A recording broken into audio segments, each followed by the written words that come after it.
Berhubung satu orang tersebut dikasih kelonggaran, akhirnya mengundang begitu banyak oknum Aremania dari Tribun Utara sama Tribun Selatan. Sementara saya di Tribun 8 sama Tribun 7, di Tribun 87. Di papan skor. Di papan skor di Tribun Timur saya, Pak. Di Tribun Timur.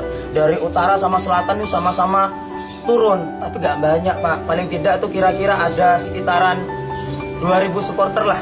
Gak nyampe separuhnya, padahal yang hadir 42.000 lebih yang hadir itu. Full sesak memang di Kanjuruhan itu, Pak. Karena mungkin hal tersebut yang memicu adalah aparat sendiri yang memukul Aremania begitu kok sampai ada yang meninggal di lapangan pada saat itu, 2 orang kalau nggak salah. Kita melihat dengan mata saya sendiri, Pak. Sebelum ada tembakan gas Sebelum air mata, ada gas air mata sudah ada pukulan. yang meninggal. Dari pihak aparat sudah ada pukulan dan geletak di tengah itu sudah tahu. terkapar. Meninggal Anda ada tahu ya, pokok terkapar. Tapi nggak bergerak sudah, Pak. Posisi sudah terdiam gitu. Di situ tribun kami 87 turun, tapi nggak semuanya, Pak, hanya sebagian. Apa maksudnya? Itu sudah awal kerusuhan di sana. Langsung masuk gas air mata dan itu bukan ditembak ke rumput. Sekali lagi saya bilang ke tribun langsung, Pak. Ke tribun langsung. Di depan saya sendiri, di depan saya pribadi, saya melihat seorang ibu bawa anak balita kira-kira 1 bulan setengah.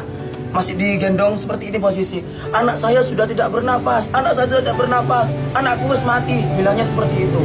Dari ibu tersebut dan suaminya sudah gak bisa bicara apa-apa. Ibunya semaput, geblak. Saya menahan sama teman saya, Pak.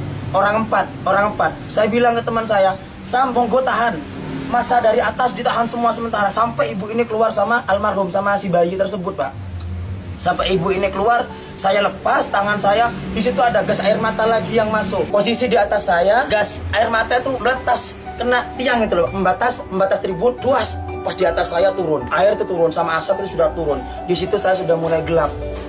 Gelapnya saya awal itu sesak, saya nggak bisa nafas, Pak. Saya belum keluar tribun, masih di tangga mau turun ke pintu keluar. Saya masih di tribun itu, Pak. Tapi sempat di lapangan ya, Benda? Nggak, saya nggak turun. Saya termasuk apa ya, Pak? Nggak berani gitu loh. Biarkan mereka lah. Kalau emang mereka mau mengutarakan, tapi kita nggak di 87 nggak, Pak. Cuma sebagian yang turun gitu. Keluarnya? Saya keluar itu saya sudah lepas kontrol. Saya nggak sadar sudah, Pak. Info dari teman saya Aremania sekaligus teman saya yang dibonceng saya berdua pakai sepeda motor saya sama-sama Probolinggo Sumber Taman, itu yang bopong saya, bawa lari saya karena saya sudah kejang, mata sudah putih semua. Saya nggak sadar kejang. Kalau telinga saya nggak berfungsi sudah, Pak, cuma dengarnya seperti suara bising-bising gitu, nggak dengar suara apa-apa sudah, cuma dengar suara bisingan aja, Pak. Sadarnya di mana? Sadarnya saya sudah ada di tim medis. Rumah sakit? Bukan masih, Pak, di sekitar stadion. area stadion.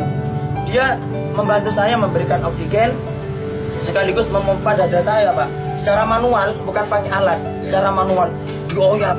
Itu saya masih belum sadar sampai di pure, habis air 2 timba masih belum sadar saya. Terus teman saya bilang, ayo harus bawa ke IGD. Jangan, Mas, ini harus ada penanganan utama dari tim medis dulu. Takutnya apa, di perjalanan meninggal. Karena dilihat denyut nadi saya masih ada waktu itu, Pak. Jadi diusahakan sebisa mungkin sampai saya tuh akhirnya merespon. Badan saya merespon dengan batuk, Pak. Batuk yang terasa perih, tapi nafas masih tersendat, masih sedikit-sedikit. Saya baru bisa nafas kalau kepala saya di ke ataskan gini, baru bisa nafas saya, Pak. Dan itu murni karena gas air mata. Terlalu banyak sudah, Pak. Kebetulan di atas saya.